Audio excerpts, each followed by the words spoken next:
We as women, we already have this hormonal cycle that works like this, you know? Hats off to these women and hats off to you for starting this. And yourself. What gets sacrificed? Like if you're doing 10 things outdoors, 3 roles at your own house, and then you have relatives to see, your kids. You know, if they've done their homework, if they need any printouts for the next day, you know, what uniform needs to be worn from this generation. We've also learned to be like, we want to do so much. I think that you need to prioritize. What motivated you? And then what is that, you know, vision statement? I just remember this one statement, you know, from my husband, and he's like, you know, your heart is not into it. You know, tum chhod do, tumne nahi karna ye. Because I'd never run a sports club before. I was like, I'm all in. You know, the space that we looked at, I'll come back and I'll throw my, 100% in, and we'll see how it works out. Some skills from here, some skills from there. You learn so much from the people you meet, because writing does not make enough money, you know. Welcome to the show. We are on the 4C podcast. Today we're joined by Safina Danish Elahi, who is an entrepreneur, author, and someone who has been in the field of publishing. So we're going to learn a lot from her. So I'm pretty excited for this episode. So Safina, thank you so much for joining me. Thank you so much, Aisha. I was so glad when you messaged me. I was like, okay, this is the chance to reconnect with a friend. Yeah, I think that, I consider you that. So it was just like, okay, we're just going to chat. And the camera will be on, so this is just a normal chat for me. I mean, I think conversations that are not planned, they are the best ones. I mean, I could sit down and write an entire flow of a conversation. Of course. But if it goes exactly like that, there's no fun. So I'm really excited. I know, Safina, you've been doing some phenomenal stuff. You as a main person, I've seen your writings. I've read your book that you shared with me last time, and then seeing your journey into entrepreneurship. Yes. So speak to me about this transition, because I really want to start with this and then move to the other elements that makes you who you are. Of course. So I think that the last time we spoke, I was very actively writing and publishing, and I still am writing. Like I mentioned, that this book that I'd written 2 years ago, the process of publishing and writing is very long. So one book, takes minimum of 3 years, because you first write it, then you kind of, shop for a publisher, you submit it to many places, you try to find an agent. So finally, when I did find an agent, I did find a publisher, then there are multiple rounds of editing that goes on. God, yes. Because nobody's work is perfect, or, obviously. So right now, I'm in my second phase of editing. And like you mentioned, I kind of transitioned into entrepreneurship, which is my own paddle club. I'm a co-founder with my partner Jafar Hashim, and it's called Paddleverse. So life kind of took, like a 180 degrees, I think about 9 months ago when we opened. So I have a paddle athlete hat, a business owner hat, and then a writer hat. Yeah. And then I'd say like even a mom hat, because I have 2 children as well. Yeah. So that requires like a lot of shift of roles, multitasking. all day, all throughout the month. I mean, we as women, I say that a lot, that we as women, we already have this hormonal cycle that works like this, Seriously. And then if you're doing like 5 things, I think hats off to these women and hats off to you for starting this. And yourself, because you do amazing things whenever I see, because I feel like a lot of life has just become online now. So Yes. I appreciate, I don't follow a lot of people, but, people who inspire me, I make it a point to see what they're doing. And I think your journey has always inspired me as well. But yes, you're so right that, women have to kind of take one hat off and, wear the other hat, and also kind of coordinate your entire day, show up as a daughter, as a wife, mother, like whatever role you're kind of filling. So there's a lot going on. Obviously, so do men, but I just think that with women, it's more so. It's a little bit more. And also, I think that, us from this generation, we've also learned to be like, we want to do so much, Yes. So I think that even our appetite has become very large. It maybe the generation before us, our mothers and maybe their mothers, they're very happy, having one role, being the support, emotional support, and running the household and doing that really well. And that, I mean, I find nothing wrong with that, absolutely. But our generation has a larger appetite. So I think we want to do so much more. And in that process, I feel like, I hope we're able to also look after ourselves, protect our mental health, our physical health. I mean, whenever I feel like, doctor ke paas jana hai, I'm just like, no, I'm fine. You know, like I don't need to kind of put time there because there's so many other things to do. You could do that. Um, But you spoke about multitasking, right? And that's so true. I really want you to speak about this, and I think it's interesting that you said it, because I think even when we're multitasking, and this is the appetite of this time that we're living in, I think something does get sacrificed along the way. So speak to me about that. What gets sacrificed? Like if you're doing 10 things outdoors, 3 roles at your own house, and then you have relatives to see, your kids, and what they're going through in school. So at the end of the day, if you sit and reflect, then what is being lost in the process? I think that firstly, whoever is multitasking, you know, whoever is playing like, you know, more than, I don't know, 2 roles or 3 roles or whatever it is that your, you know, kind of your plate is holding. I think that you need to prioritize. You need to have your top 3, 4, 5 things that you need to do every day. For me, it's also how much time and effort I put in people. So maybe I had a large social circle before, but now it's literally people on my fingers that, you know, like that I show up for. I also have a lot of conversations with myself, and I think that who am I the primary caretaker for? You know, my children, my parents, my husband's parents, because they also live next door. So, you know, like where am I demanded? And then there are 3, 4, 5 friends that I will always show up for. You know, if they need me, I'll be like, okay, I'm there. But what about the friends who are kind of in the periphery, in the outer circle? Like there's a networking event, there's a, I don't know, dinner party or something going on, birthday even. So there are some days now where, you know, they invite me, and I think to myself, I'm at home at 8 p.m. exhausted from all day of work. You know, I want to give my kids time because I can't just leave out of the, you know, I can't leave the house after I've come in at 8 p.m., not eaten. Am I okay to step out for a birthday? True. You know, so that's what gets lost. You know, I will probably say no to that. But I think these are the good things to get lost, because if your family is getting disturbed within this process, then, you know, at the end of the day, who is suffering? You and your family. Because, you know, my kids are looking forward for me to come back home. They do come, you know, and meet me at Paddleverse. They play a game.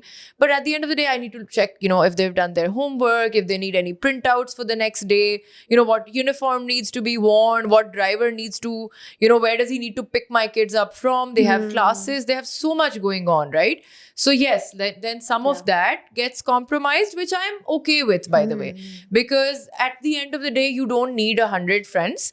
You need to be cordial and, you know, civil with people, and you need to treat people with respect. But I don't think you need to kind of show up for 100 people, you know. 100%.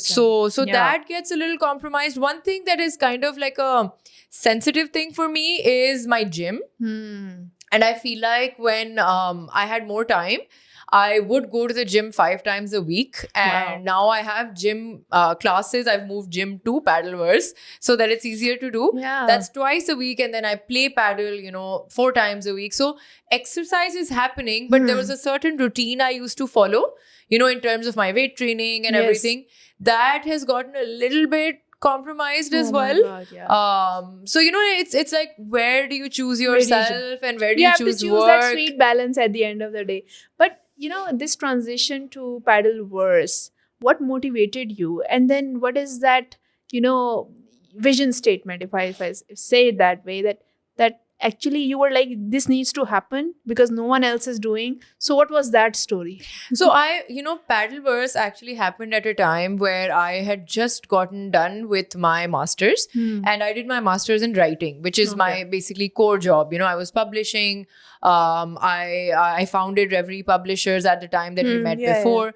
So I was publishing other people's work. My own work was being published abroad, you know, in the UK, my book was published. And I'd done this, you know, I just finished this. And so I felt like I was ready for a new role. So a leading newspaper, you know, there was a sort of like an empty, you know, job space that I thought I would maybe apply for. Then a university had reached out and they said a creative writing program. So, you know, like a professorship. So between this, I had a friend, I have a friend who kind of just, I met for coffee, and he's like, have you played paddle? And I was like, yes, I'm playing, and I think it's a really fun sport. And at that time, paddle had just come into, Okay, Pakistan. So there yes. weren't a lot of courts. But I was like, it's like a really fun It's sport. an upcoming thing. It's an upcoming thing. And he's like, what do you think about opening a paddle club? And I was like, sure, I'm into it because I feel like I have, मैंने एक degree कर ली है. Now I have some time. Yeah. I could do something relevant, like in writing, or I can, because I have a business background as well. So I can also do that. And he searched around for a few spaces. Nothing was working out. And I just remember this one statement, from my husband. And he's like, your heart is not into it. तुम छोड़ दो, तुमने नहीं करना ये.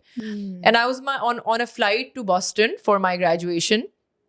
And I messaged my friend, the one who had reached out, Jafar, that I was like, I'm all in. The space that we looked at, I'll come back and I'll throw my, 100% in, and we'll see how it works out. Because obviously for any business, you need to finalize the space, designer, like what steps are needed, then investors, then how to kind of, work the system, like what tech is needed. Exactly. Like you don't really know, because I'd never run a sports club before. So there was a lot of learning to do as well. So there was like a whole team of investors and other people, like board of directors, or were you the one making decisions? No, so it was just me and my partner. And then we had some people on board. Some of it was debt, some of it was investment, some of it we just got interest from so many people that, okay, first sort of indoor air-conditioned space it was going to be Pakistan, but now there's, one in Lahore as well. So we're the only one in Karachi that is indoor and it's fully air-conditioned. And what was the initial response that you got versus how the audience is reacting today? Because my understanding is that, of course, when you're bringing something new, even you were a bit, in doubt that perhaps this thing is not going to work, but because you had the passion, you were like, let's just go for it. Because if you think too much, then, you won't even do of course. And I think it definitely was passion driven. And what I think our concern was that Paddleverse is in Korangi. So our initial concern was that, it's not Defence Clifton. Like how are people going to react? Because paddle is played by a certain, I was going class. to say that. Yeah. So a certain income, household would be able to afford to play paddle, right? So we were just thinking Korangi is off center. How do we get people to come to Korangi? Is that going to be a hang up? And then I think through like my network, through my partner, my husband, like our friends, their network. And then at the end of the day, Aisha, I feel like the core product is important. For a good thing, people will drive like that extra 5-8 minutes or 10 minutes to go to a place which is secure, safe, good quality courts. The best players come and, play with us. We've got social zones inside. We've got like a family environment. So Karachi ke log, they're starving for such things. And if you're bringing true value to whatever business that you're doing, I think people do find you, in their own way. Exactly. So now, alhamdulillah, like you asked, versus the first month to, we're sitting on month like 10 right now. So almost a year since, we started. I think that in any like active person who kind of plays, sport or paddle, they know about Paddleverse. And they know because there's quality courts there. If the courts weren't nice, and no matter how much I try to sell my service to you, you'll be like, but the core product isn't good. Why would I try it? And why would I throw my money at it, right? So we need to kind of, as business owners realize that firstly, your product/service needs to be top notch. What are you selling? How are you different? There are so many paddle courts in the country now, right? How are you going to survive? Yeah. How do you stand apart? And what if like 30 other courts open up? Will people still come to you? Are you good enough? Yeah. Have you built a routine? Have you built a habit? Are you offering something that the other people are not offering?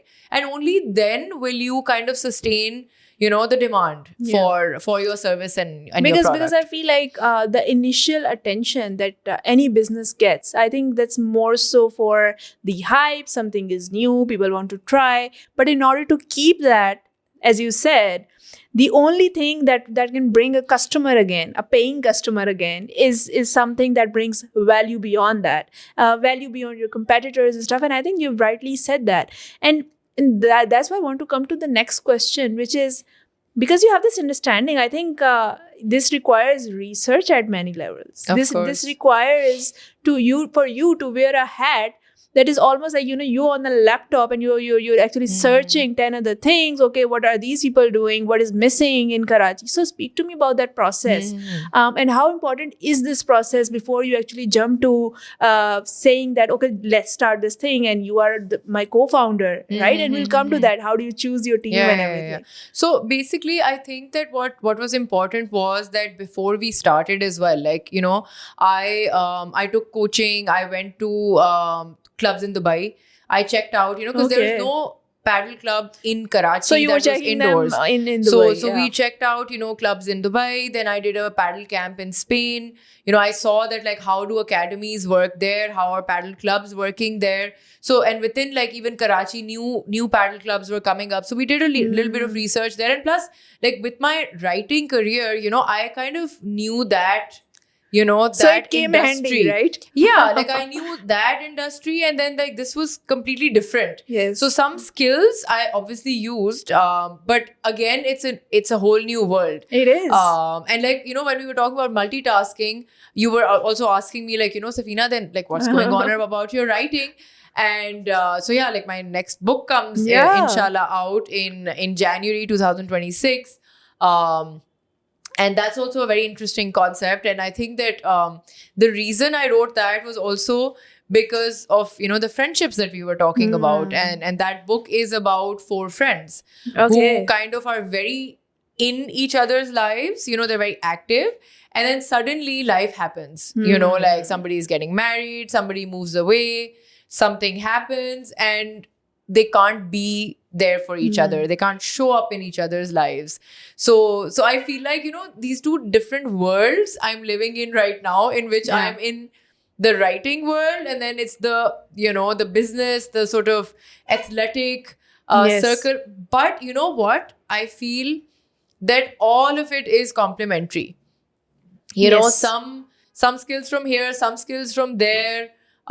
You learn so much from the people you meet. Of course. So I feel like a lot of people say, oh, where's your inspiration? And I'm like, my inspiration is people I meet. Yeah. And my style of writing is also like caricatures, right? Like, it's about people rather than me describing, like, fancy, like, situations and, like, some aesthetics of some, place. I think this also brings rawness to writing, and one can tell. I mean, now, because I've read so much, although I'm a reader of non-fiction more so, because I've read fiction less. Yeah. I've seen more films, but less fiction. Of course. But, one can tell. But any art form, right? Like, you're an artist, so you can tell whether how much of this is, like, truth manipulated, used to the advantage. If you research the person enough, whether it's your own ideal, some artist, in my case, you can tell at some point, because if you've seen their journey, and now people and our lives are so public. I mean, we like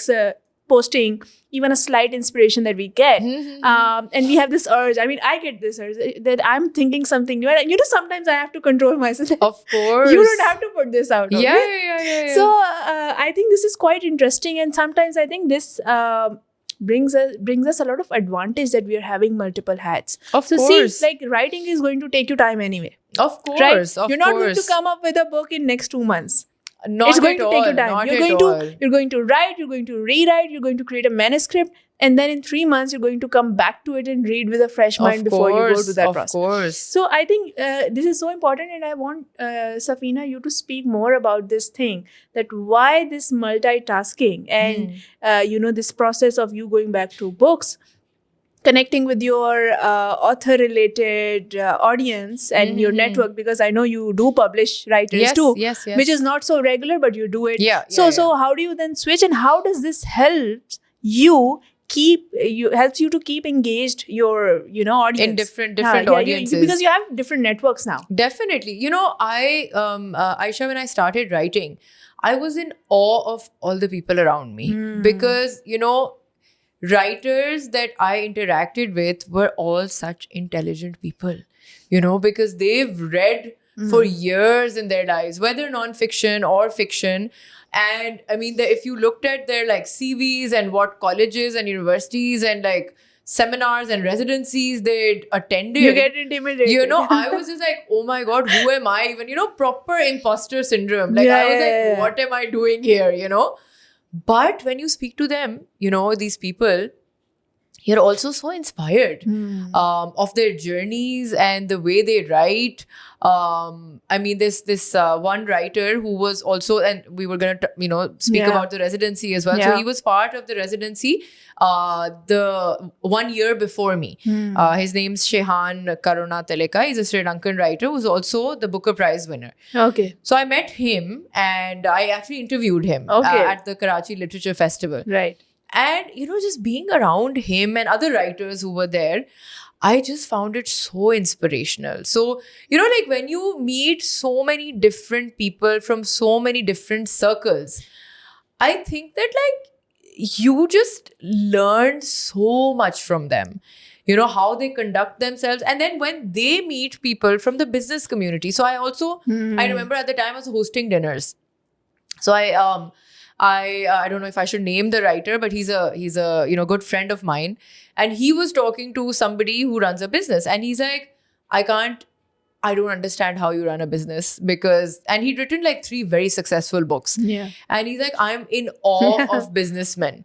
And the guy goes like, I'm in awe of writers, you know, like, how do you guys do it? Yes. And he's like, how do you guys do it? You know, because it's different and it requires different skills. It does. But if you can do both, that's also a really fun mixture of, you know, like, it's the best of both worlds. Like, come on, you get to have your own space where you get to explore your own mind, what intrigues you, what doesn't, and you know what just gets to you. You get to, you know, verbalize a lot of your Yeah. emotions. But then there's the other side of you that is quite cut out, or you can say cut off from your inner self, and you're thinking about the future, money making, all of those of bigger course. things, And which by is the important. way, like so at the residency, I was sent by the US. It was funded by the US State Department. They sent me for 3 months to Iowa, and there, you know, all of us used to make fun that writers always do like a job that sustains them, because writing does not make enough money, you know. So at the end of the day, I feel like a lot of the writing part is for my spirit, you know, like Yes. it's for my sort of inner awareness, you know, where I see myself in the world, like how I interact with the world, how I interact with anyone, like even family, friends, other people, clients. And then, yes, obviously there's financial success in building a commercial club, a sports club, which obviously, you know, Yeah. then pays you back in other ways. But writing is kind of solely for my heart and soul, you know. Yeah. I feel so refreshed when I write or read, even, you know, Yeah. even when I'm reading a good book, I feel like I don't even need to, you know, interact with the world To anymore. be honest, once I come to Paddleverse, I won't be surprised if I find like a bookshelf there. yeah, there has to be now, right? You are Yeah. you're so passionate about books, and even I am. To be honest, I have a good collection. There are still books that I haven't read completely, Yeah. but then I go back to them. Yeah. You know, it's like some of the books that I've read and read over time are Bertrand Russell, John Baudrillard. These are the kind Yeah. of philosophers that inspired me in my Yeah. practice. Yeah. So I think it's so satisfying to have these examples around you, as you said, that you interviewed this person, and yes, we get to see their journeys online, but it's not similar to how you can sit in front of them Of course. and see them in person and see them in their element. Like Of if you course. see someone at an event and doing such a great talk, and you've seen their life, you've seen their life's work, that's something else entirely. That would inspire you to a level that you didn't know. Perhaps you will actually start writing. And that's why, Safina, I want you to talk about, because you have this business mindset. Talk to me about where can we bring this kind of initiative? Because to be honest, and you must remember that we talked about that even I was interested in writing and I was working on something, right? Yes. But then I had a pause for many reasons. Yeah. So people who have something in their archives, right, sitting there, Yeah. manuscripts, ideas, how do they get that motivation to just start on that? So I get these questions a lot because it's like, oh, how do we kind of reach out? And this used to be my question when I wrote my first novel. I was like, now what do I do? I've written it, but like, where do I go from here, right? And it's a long, tiresome process of finding somebody to publish you. And then obviously I did find out about self-publishing, like we were speaking before. Yes. There is an option that you can kind of do it yourself, and then you promote it yourself, and you kind of look for an audience yourself. There's no harm in that either. But obviously, like as a first-time writer, you don't really know how to market a book even, right? So which is why I came up with Reverie Publishers, not for myself, because by that time I'd already found a publisher and my book was already traditionally published. But I thought about all the people who kind of cannot do that, right? Who do not have access, or who maybe are even just shy about sharing their work, So I created this platform, called Reverie Publishers, and I welcomed, people to write to me, and I would even like give them feedback on, on their manuscripts, and I would be like, okay, this needs to be done better. Even if they're not signed with you. Even if they were not signed with me. So that requires a lot of energy though. I did. And I think that like at some point it became quite a lot, even answering emails and going through people's manuscripts if I wasn't going to accept them, right? And because it was such a small shop, I would say I only worked with freelancers. So freelance designers, freelance printers, freelance, I had a person who would do typesets for me, so everyone was kind of on a project basis situation. As in your team, right? My team, it wasn't like hired because what if I don't do... Based on how much work you're getting, you can reach out to them. Exactly. So, at that point, I think I realized that it's a lot of energy giving out without monetizing it at all. Like, how do I even charge for that, right?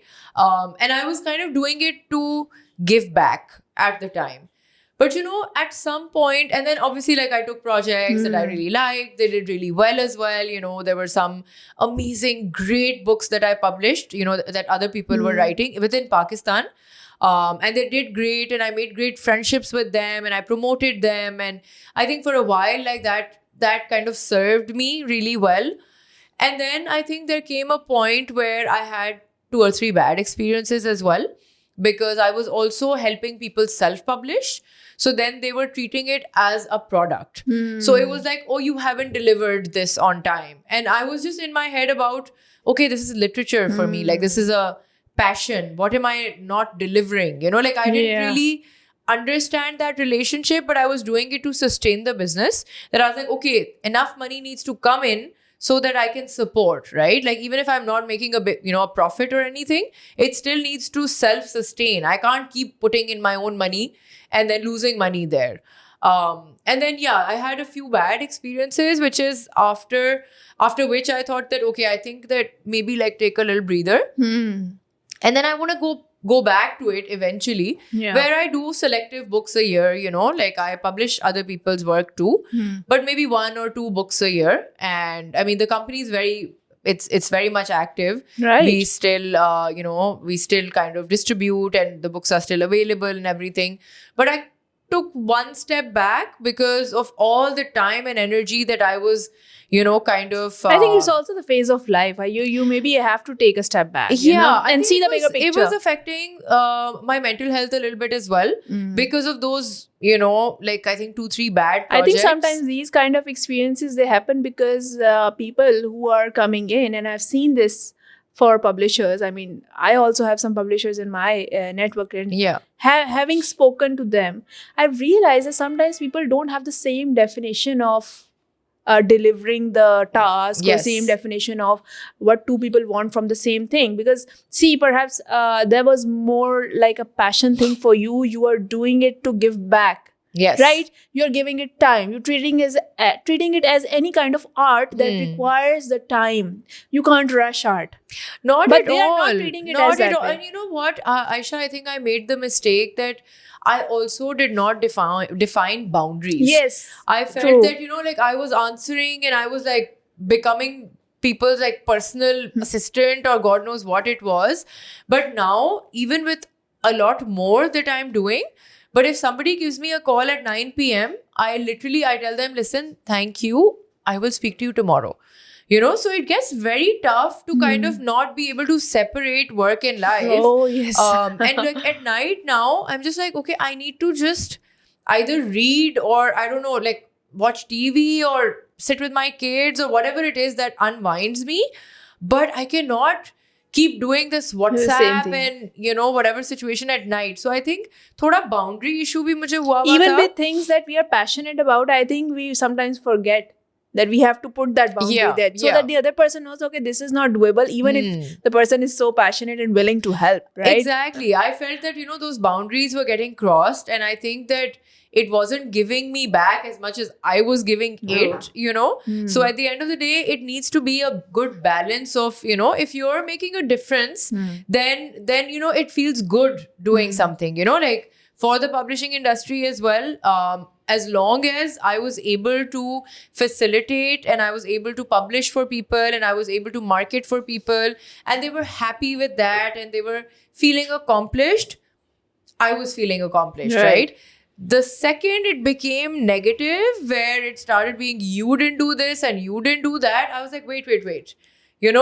This is not making me any money. Like, why am I, going through this if like it's not serving me, So then I kind of took a little bit. I was like, okay, I'm going to continue my writing for sure, but let's take a little breather with the publishing and inshallah I'll get back to it when I feel that the time is right and it's the right project and I love somebody's work so much that I want to publish, them again. But then how do you choose the niche or topics? Because I think for a publisher, and because you were an author first, I'm assuming, and then a publisher, right? Yes. So having this process, you've seen it. So how does one decide that these are the niche that I'm going to go with? These are the niche that I'm going to avoid. Yeah. These are the kind of authors that I'm going to go with. These are the kind of authors, maybe they are at a certain level in their life, doing their own thing. Maybe they're not established, they're emerging. So how do you decide on these things? So Aisha, there's no set formula. You can get stuck with a bad egg, and there's nothing you can do about it, right? But I mean, I have gone with established authors also. And emerging and debut authors as well. And I've had great experiences with both. It's not that the established ones were more entitled or the debut ones were, not good enough or entitled or whatever. So I've had good and bad experiences, right? So there is no set sort of formula that I say that, okay, this one seems like it's not gonna like give me trouble, right? So I have to say most people I've worked with have been good people. And I've had good experiences. Right. So I think my instinct has been right about people. And also, it's not really just the people, it's their work. So I've interacted with their work first.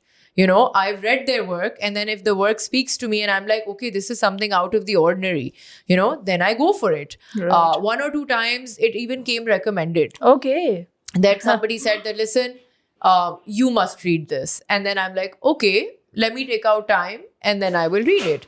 And then some work has come through, like, maybe a writer that I've published before, they've submitted something else and I'm like, okay, they've done such a good job with the first book, I'm sure that this is also going to be great. So, there are some ways that you can kind of filter. But at the end of the day, like, even the bad experiences teach you. Yeah. And you just need to be kind of more careful. And I kind of thought about it again and again. And I'm like, why did I choose this, right? Like, was there a red flag? Like how you think in relationships as well. Yes. It's the same process. Yeah, it's the same process. Like, do you not see the red flag before, getting somebody on as a client? Yeah. But yeah, sometimes it's all a learning curve anyway, Yes. So I learned. Yeah. They say that, you win or you learn. But I personally feel like there's a lot of scope in Pakistan, because that day I was just like doing this Google search of publishers and people. And to be honest, what I saw, and perhaps maybe you can correct me if I'm wrong, there are people who are doing printing and distribution in name of publishing. Yes. So explain me if they are different or not, or maybe they are perhaps treated similar in Pakistan. So I want you to dissect this. So in Pakistan, a lot of people now just print the book. They just, they find So a printer. that is considered as publishing. They call it publishing. We call it self-publishing. Okay. ठीक है, जो मतलब internationally term use किया जाता है ना, वो होता है कि self publishing, Because you're paying for which your own happens printing, through, right? yeah, which happens through Amazon and other big sort of companies. We find smaller printers here and we just publish the book. So that is self publishing. What is traditional publishing, you can ask? Traditional publishing is when the publisher goes through your manuscript. If they like it, they offer you an advance and a cash advance, and with that advance you are supposed to write your finish the book, or that's the first sort of, for the 500 copies, you get a certain amount, and then the publisher is responsible for the printing cost, for the distribution, placing it in bookstores, for marketing it, in whatever platforms like online, in person, book launches, whatever it is. So that all the publisher is responsible for. So you can see that in traditional publishing, a lot of that burden is handled by the publisher. And in self-publishing, everything the writer does him or herself. So the burden of that is with the writer. The proceeds, the sales, go to the publisher in traditional publishing, and in self-publishing, the proceeds go to the writer. But the writer does not have support in self-publishing. जो आप printer के पास चले गए, उसने आपकी किताब छाप दी. What then? Yeah. Like then you individually reach out to bookstores. Then they keep a margin. Then how do you market it? So there is no one in currently, okay, because we're talking about Pakistan. So there's no one in Pakistan who can, even if they're not like proper publishers, they're not helping with the distribution process. Because what I'm assuming is, even if people are having a good reach, they are good at writing, they want to do self-publication, so they are betting on their own skills. Yes, they're putting in the money. Basically, that's the thing. But at the end of the day, they don't know what are the bookstores. Yeah. They don't know the distribution process. So how do they then navigate this? So see, research and knowledge, information is out there. Yeah. So a lot of what is happening now, and this is by the way international, not just in Pakistan, a lot of people who have a bit of following, they've started writing, whether they know how to write or not. Right? With the ghostwriters. Either with ghostwriters or even themselves. They say, oh yeah, we're not writers, but we'll do it, right? Yeah. And then what happens is that people who follow them, they want to know what they've written. So they end up selling, quite a few books because it's relatable, because people like them, people follow them. But I mean, I'd say that it's not really literature, right? Like, you've written about your life and everything. It's like a extended blog. Yes. You've written, maybe you have some things that you can share. And some people may even be good at it because, I've seen some influencers and some people online, they write well. It's not that they're like bad writers or anything. But writing is also a skill that you kind of, you get a degree in as well, right? Like you can be somebody or you can learn to be somebody, but there are different levels of how you can manage that, right? But do you think that this has more to do with traditional teaching or traditional way of education, how an author gets trained, or does this has more to do with the fact that the way the content was repurposed or put out? Because in my observation, as you mentioned, these influencers who get this reach at a certain point in the time, they decide to expand on their content. For sure. Whatever their identity has become online, they just expand on it. Yes, and they create books. Now that book can be visual, it can be visual plus text, it can be some tips, it can be listicle. Like I've seen this trend of people creating these manifestation journal. Yeah. Now I am someone who likes to talk about manifestation, who likes to talk about visualization a lot. But I've never thought about this thing that you're turning this into monetization. This is so right. You are so right when you say that they're expanding. And that, by the way, there's nothing wrong with that. Exactly. But then don't call it fiction or all of that, right? then if it's like, maybe then you can do one book. So in writers, we have this thing that they say there's more than one book in you. That a writer will keep writing, but anyone else who comes and, does kind of like a memoir or a manifestation book or I don't know, poetry, whatever it is, you know, Any whatever use they do, case book. any like, then that can only be done once, right? Unless you So do a true. series or something. So us fiction writers, we come up with a new concept every time, right? So all, by the way, due respect to anyone who wants to expand, I think go for it. I think it's excellent if you're finding more mediums to express yourself. Why not? I think you totally deserve to do that. And some of them are also very good. You know, their expression online I've seen, it's fantastic. So why not? Why not do it, right? But not all of them are great. That's what I'm saying. That, you know, like if everyone does it, like a lot of actors also write, Yes, right? they Like do. there's so many books that actors have also come up with now. Yeah. So I don't know if that's again ghostwriters or they've written it themselves. But again, they'll only write their biography or memoir once. They're not going to keep writing unless there is a writer in them. Yes. You know? So I'll actually give you Twinkle Khanna's example. So when I first, I think, read her, uski badi, you know, satire and She like, has it's a very funny. satirical way of And I think writing. she's really witty. She is. So when I heard, you know, like a while ago when I picked up her book, I was just like, okay, you know, some actor has decided to. And I really liked it, you know. I think it was Yeah. really lighthearted, and I think the way she did it was really funny. And I think she has a knack for it. So, and then she continued writing. I think there's more than one book that she's There are now, written. yeah. So that worked, you know, it worked for her. But there are a lot of other people who've written, but then, you know, their work cannot be followed up by more work. No, you know? because I think you pointed something great here, that if you are deciding on topics like perhaps speaking about your own life, speaking about a certain set of things that you learned, these are the things that you can just talk about once, perhaps twice exactly, in a yeah. book, right? In an actual published material, you can't really repeat stuff. I mean, Exactly, writers you know, know how like, they come up with new stuff, right? I've seen writers, I mean, I've only, like, this is my, inshallah, third novel, fourth Yeah. book, but writers write 20, 30 books, and all of them are different ideas, Different different ideas. concepts. I don't know how they produce so fast. I mean, kudos to them, but 20, 30 novels likhe hain writers ne. Even Urdu writers, by the way. Like very famous ones I've seen, 30, 40 novels they've They have written. They have So written. so I think feel in those times they had less distractions. maybe, I don't know. No, even now I know people like you know, some authors that I read, they've written 10, 12, 14, 30, you know, 30-ish novels as well.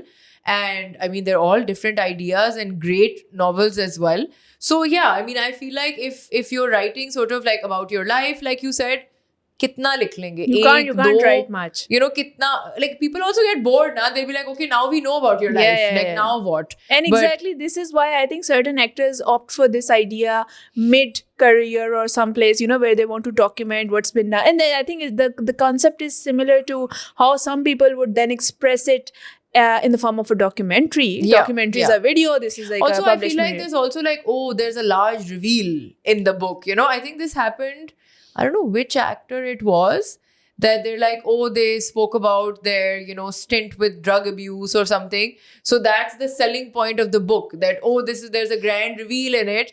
But it's Sometimes gonna happen gossip can be once. turned into exactly, a but it's gonna book. happen once, right? Yes. How many times are you going to reveal that, No, right? you can't. So yeah, like if you want to expand into other mediums, I think that, you know, as a content creator, as a writer, as a person who thinks that they can communicate thoughts in a manner that reaches people, sure, why not? Which makes me curious that because we're living in these times, as you said, knowledge is quite accessible and it's out there, right?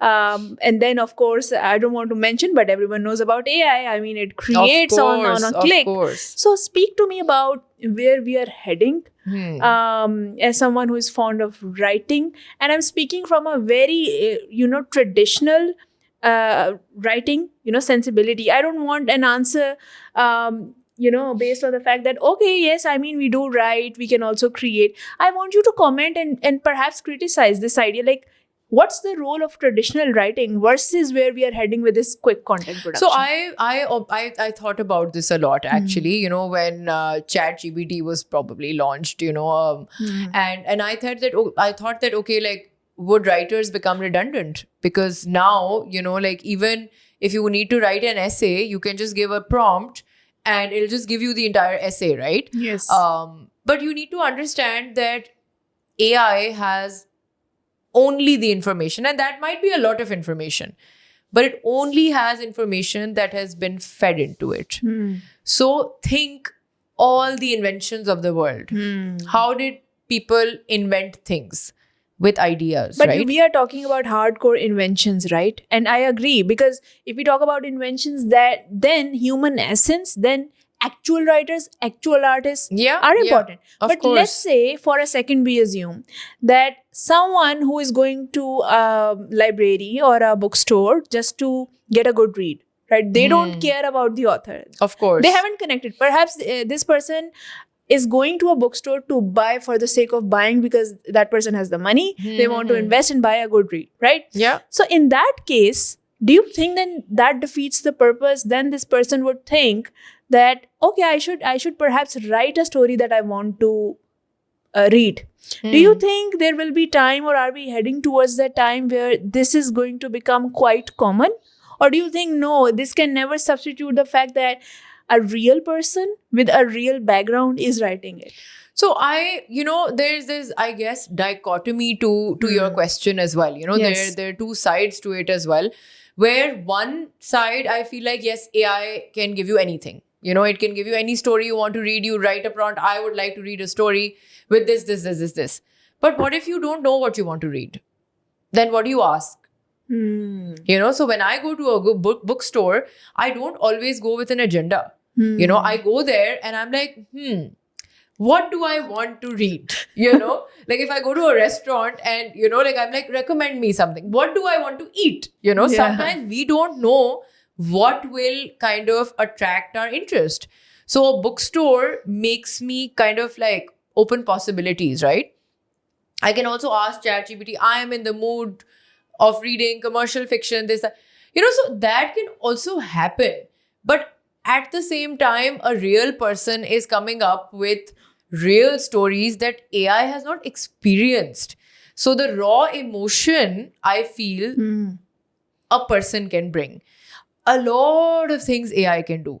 A lot of things. And I think that, like, I'm also scared that what if, like, the human brain becomes redundant? That, like, you're not thinking and applying yourself anymore because everything is available, right? I mean, we get that glimpse into dystopian kind of visions. Exactly, Perhaps there will be a time that we will be recycling ideas so much that there is no nothing new to go. ideas will come, right? This. So, sorry, I'm cutting you. Yeah. If you search, write me a book like Harry Potter in Pakistan, it will give you a book like Harry Potter in Pakistan. But before J.K. Rowling wrote Harry Potter, was there a book like Harry Potter? No, right? That idea came from somewhere. So now you can emulate that. You can, like you said, recycle it. Harry Potter based in Pakistan, Harry Potter based in Japan. You can do that. But what about new ideas? So new ideas come from people. But don't you think the new ideas, they are going to still be there because there's so many exceptional writers who are going to write because they want to contribute to the idea of writing? Of course, yes. But at the same time, don't you think because this AI has become so accessible, we all use it? I mean, not even if we're not even using for like actual content, we're using it for grammar correction or this or that, just to ease our lives, right? Do you think that these ideas which are original are getting lost somewhere?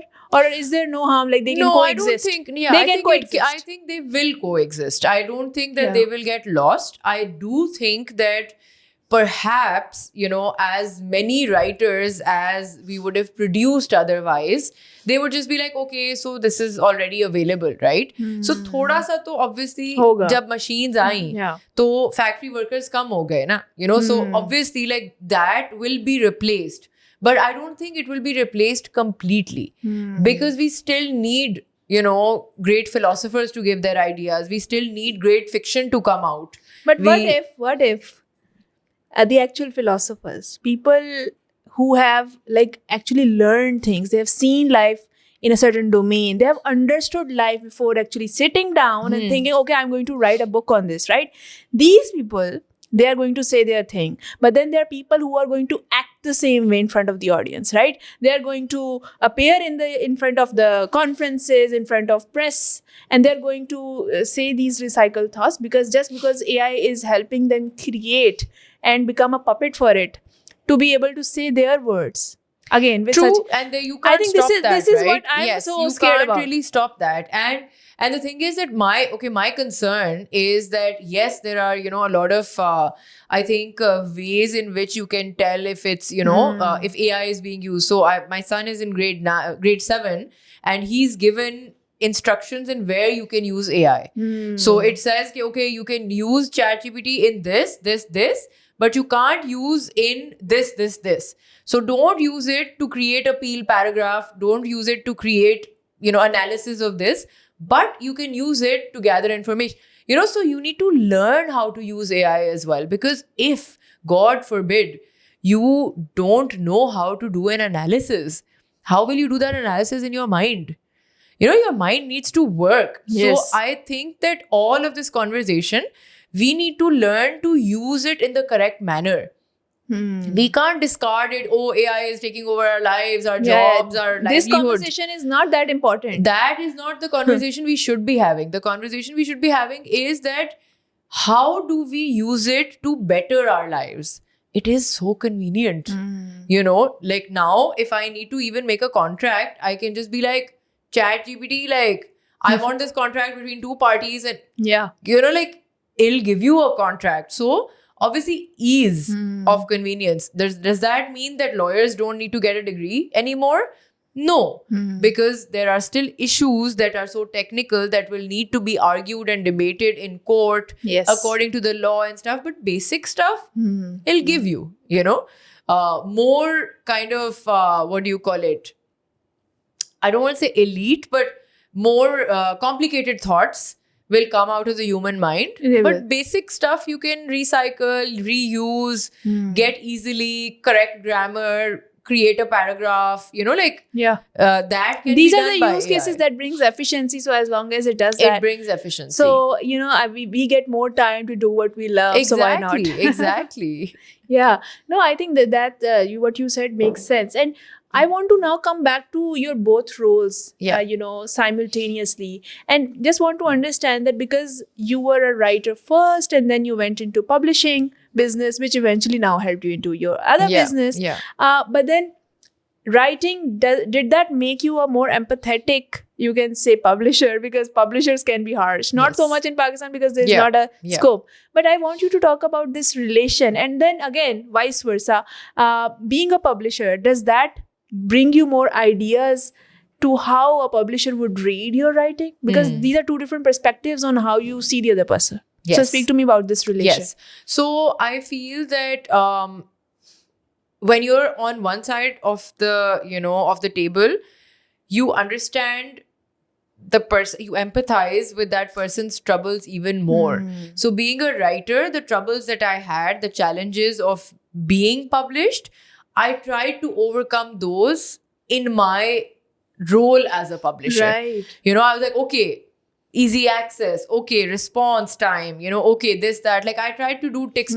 And I was like, okay, what kind of support did I not receive from my publisher? Should I help in, maintaining that?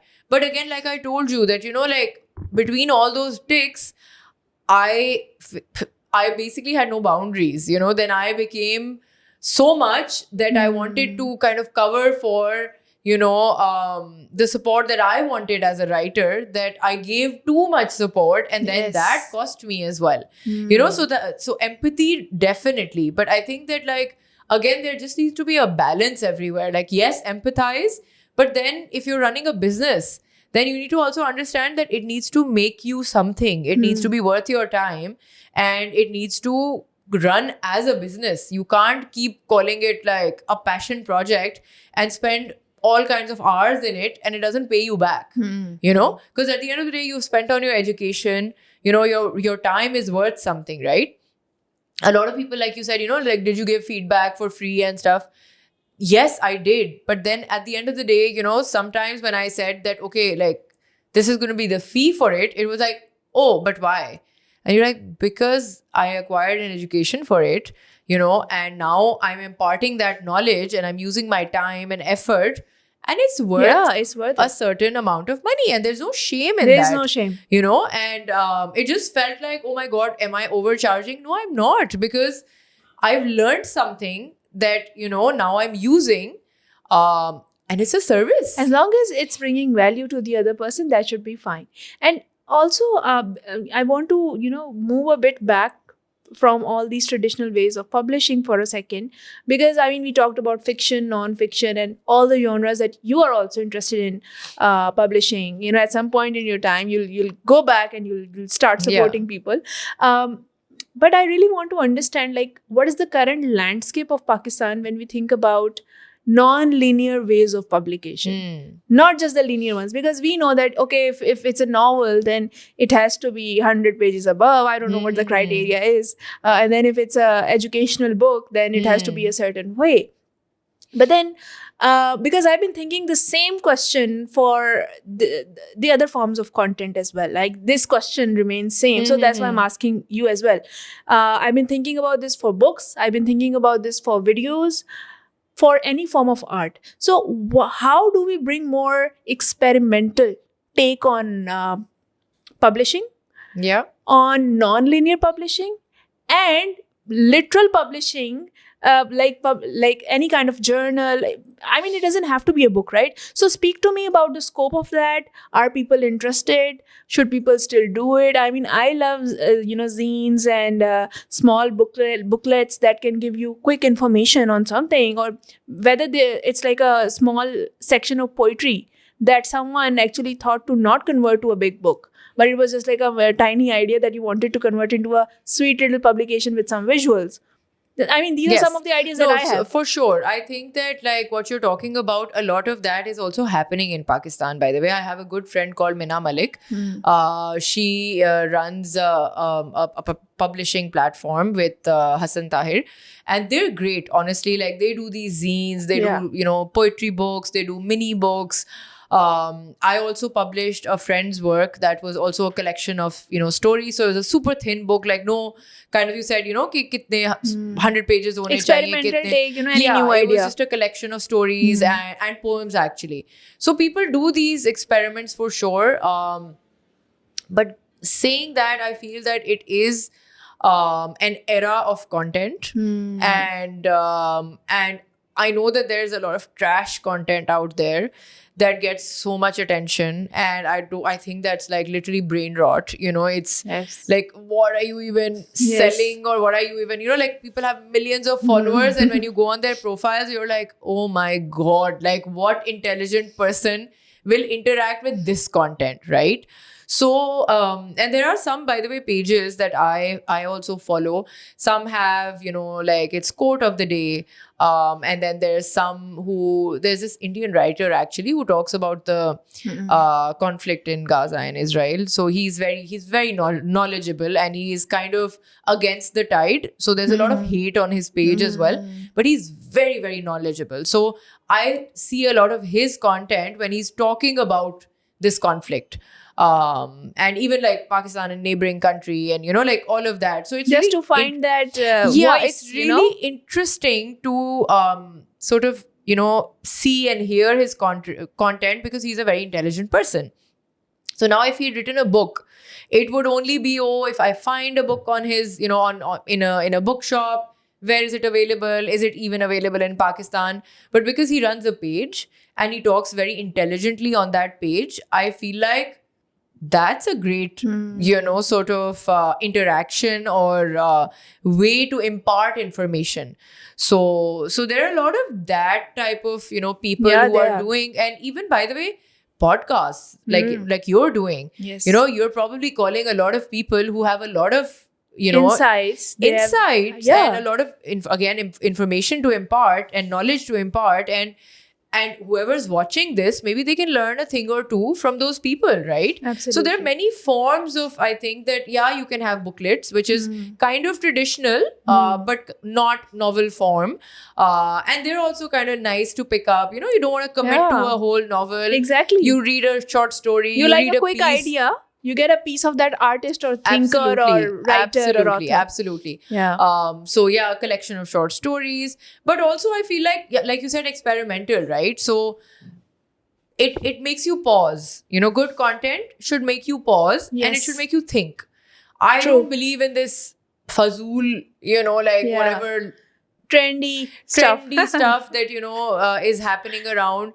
ठीक है, cute, like I don't Yeah. know, some people have family pages and they do cute things with their families and stuff. That's also nice. It's cute to see. Yeah. Some people's content is funny, and I think somebody, you know, like doing something, making a person laugh, good enough, you know. Yeah. Like I think it's a moment of pleasure that you're giving somebody else. So it can be different kinds of content, but yes, maybe there's poetry, you know, there's some form of debate that you're doing online. Maybe there's a good quote that you want to kind of say, you know, on a platform. So there are many ways to, I think, communicate with an audience. And then there are blogs. Yeah, of course. You know, I was a big fan of somebody who was writing these not daily blogs, but I think weekly blogs. And they had a very good, like, sense of... Which is less, by the way. No, most of the blogs like are one quite... page, 2 pages, you know, but it really made you feel connected, you know? And what are we if we're not looking for connection? Oh, yes. You know, I think that, like, art and any form of content that you interact with in, you know, in any kind of art, it makes you feel connected. It makes you kind of like relatable feel, content in yes, any form. you know, I and then think you that should would just speak to feel you. something inside, right? Like that stir that your soul is searching for. That right. should happen. Whether it's, you know, in media form, but whatever medium it is in, I think that it's important that it speaks to you. And, you know, I am personally a lover of old books, old philosophers still. I mean, I would still go back to those. For some reason, I get this more authentic, you know, aura regarding certain ideas, because I feel like those were more original. I don't know how to say it, because nothing is original, right? Everything is a course. copy of a copy. But speak to me about your, you know, favorite vintage books, vintage writers, authors, and as a publisher, if you would like that content to be repurposed in any way, in your own publication, adapted, I don't know, made reference to, or maybe perhaps you would want to see that work come again because it's relatable today. I mean, I just want your comments. I don't know. So I think I would have an unpopular opinion on Okay. it, because, you know, the classics and everything we read, we enjoyed. I feel like this is like at this time, there's a lot happening even in terms of, you know, commercial and literary fiction. I read a lot of commercial fiction, and then I read a lot of prize winners. So they're completely distinctive. I would say that, you know, the prize winners are very thought-provoking and somewhat dark also. You know, the content that you kind of that wins the prizes, they're out of the box, they're experimental, and commercial fiction is kind of feel good, you know. Yeah. It's fast moving. So I don't know if I would readapt classics. I don't think that's my palette. But I do think that I do like experimental stuff. So I really have enjoyed, you know, some kind of dystopian, you know, humorous take on things. For example, like recently what I actually started doing was, because I knew that AI is not going to go away anytime soon. And I've been listening to certain people. And what the question that I had in my mind was that if this person that I'm reading so much about, this person is from another era, if this person was alive today, right, how would their philosophies, again, because I'm speaking from a very different niche genre, so how would their philosophies would be relevant, or whether they're not relevant? And if they're relevant, then in what ways? So I started creating a podcast on that, you know, just debating on these ideas that if I know certain philosophies and I'm trying to make a link, given the dark side of tech today, dark side of deepfakes, AI, all of these things that are happening. Yeah. Not to say that they don't have their positive side, but I was just looking at their dark sides and then trying to link it back to different theories, different philosophy. For example, how human behavior is being affected, the idea of senses, and how we as human beings experience the reality through senses. Plato, you know, all these people coming in. And this is just one idea, right? This is just one idea how you're relating the past content which is already done. No one remembers. It's in the archives. Yeah? Yes. And although I understand your point that contemporary content is so relatable, like Gen Z is going to pick a book that is in their language with Of all course, these words. I don't even understand their books, you know. So I get your point, but what I'm just wondering is that whether there should be more projects or not that should bring the old knowledge that is dying because it was in books. And now we have audiobooks. Some books are in but also audiobooks. adaptations, by the way, that's a big thing these days. A lot of like shows and series are being done as adaptations of books, right? So yes, a script is also done, but it's based on a book. So a lot of good stories are still coming through the books. But I think appreciate your question in kind of repurposing the big, the giant thinkers. How do we bring their knowledge to current times? Because then today's generation is not reading that. That's my only concern. And I'm grateful, to be honest, for all the period dramas that we see. I mean, they're all adapted from that content, right? Of course. And I'm so grateful. I always love seeing a historical drama, historical documentary, or maybe that's just me. I think that, okay, so Gen Z definitely has a different palette than us millennials. Like, Yes. I feel that, I still want to work through things. I need to, like, in my head, it's like work hard, so you earn something. And with Gen Zs and even Gen Alphas, it's like, okay, give it to me as it is, and then I will decide if I need to work on it or not. They like choices. Exactly, and they like it easy. They want like even content that comes out. जो अभी मैं देखती हूँ some commercial fiction books that also come out. They're such easy reads that it's literally like, it's like, what is even the story? Like, what is there a message in it?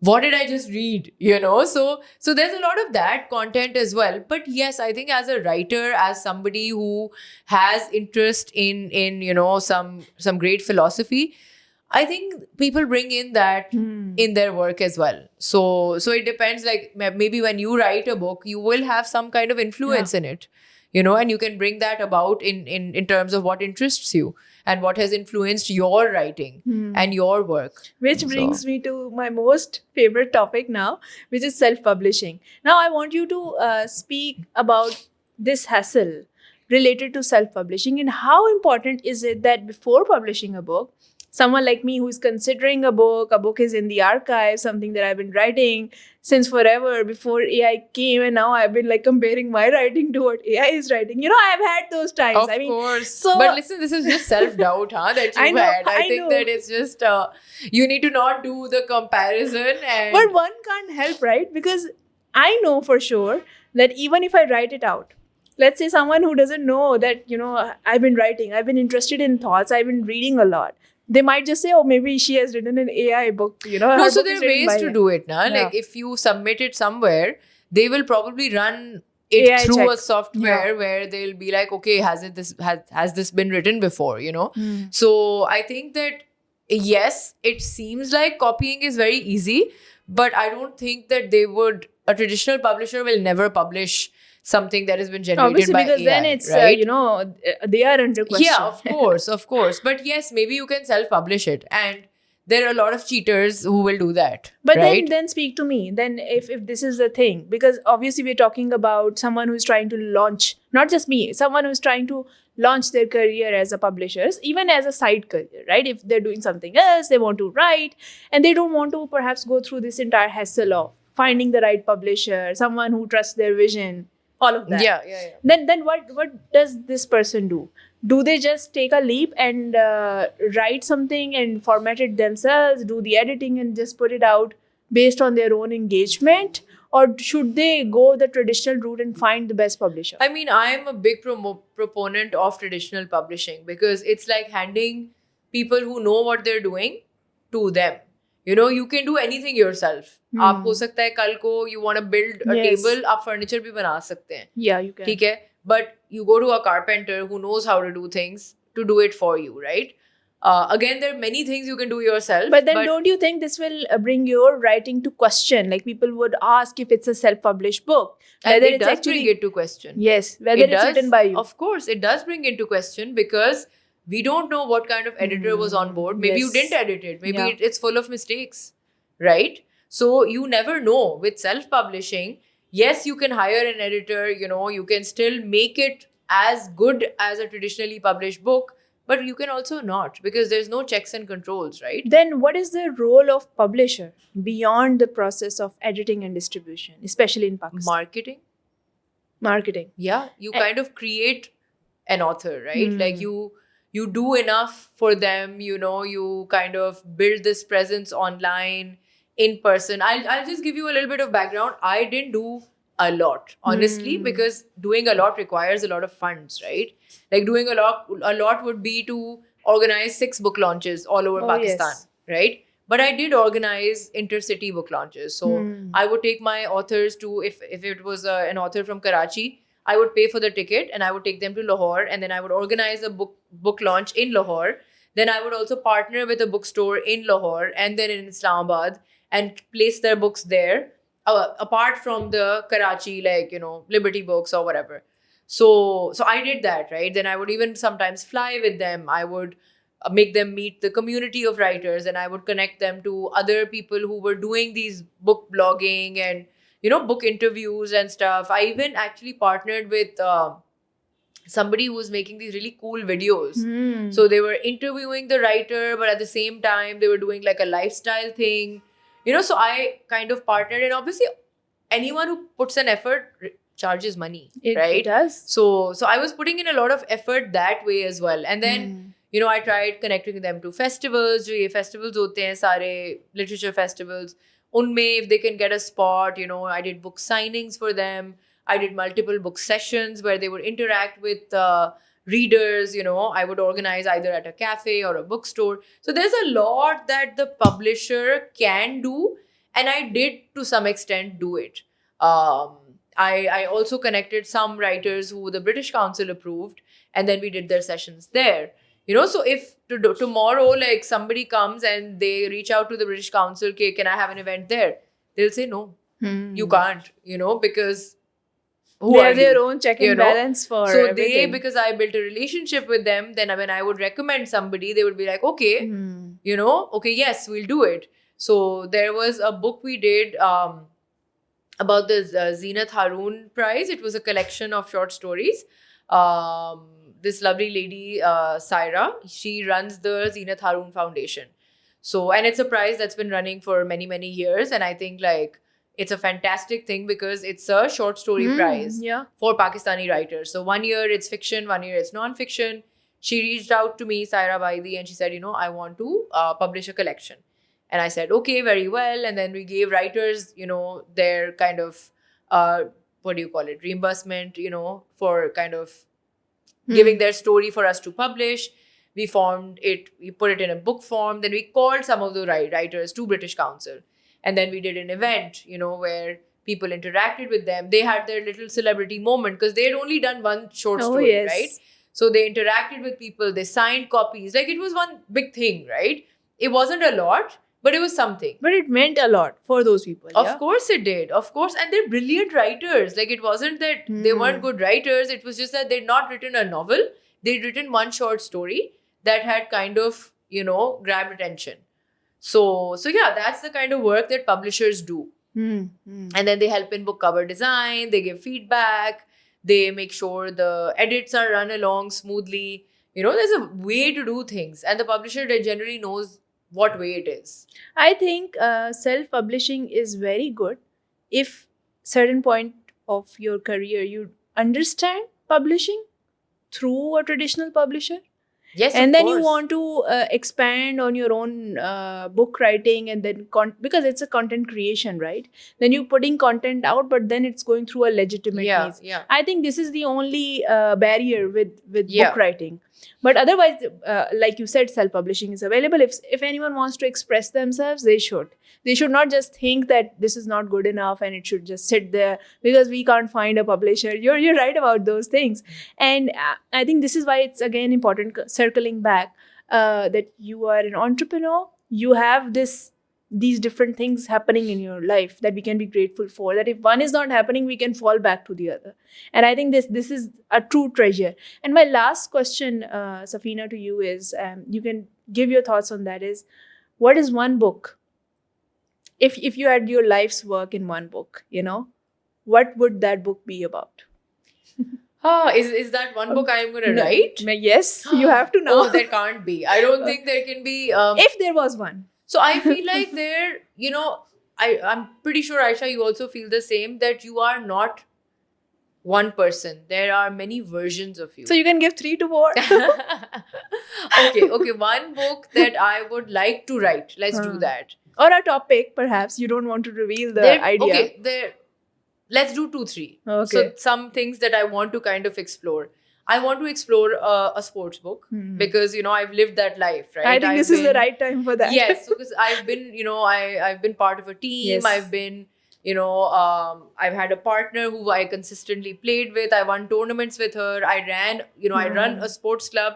So I think that like once you've interacted and experienced something, it really becomes, I wouldn't say easy, but it really helps in your writing journey because you've stepped in those shoes. You know exactly how that person is feeling. So I think at this point, the one book that I would want to write is a sports book. Okay. So we came down to one. We did. I was gonna float some more ideas, but I was like, why should I give people ideas, What if like tomorrow I see like, oh, this book is happening. I saw it for your podcast that, But this book I really want to see because now having understood your entrepreneurial side more, and I think there is still more depth. We just scratched the surface. Of course. I think there needs to be like 3 follow-up sessions because there's so much to talk about. Yeah, but I'm so glad that we touched on all these different things, and perhaps next time we can delve more into of course one domain, whatever you are doing. There's too many scattered thoughts. I feel like but see, anyone who is starting their journey, I think this is like a treasure for them because they won't feel alone. And this is why I appreciate women who come on my podcast more, because we don't have many examples for women. We have more for men because they're doing 10 different things. Of course. Not so many for women. So I appreciate this a lot. Thank and Safina, you so you much. coming in, sharing your story. So thank you so much for joining. Thank you so much.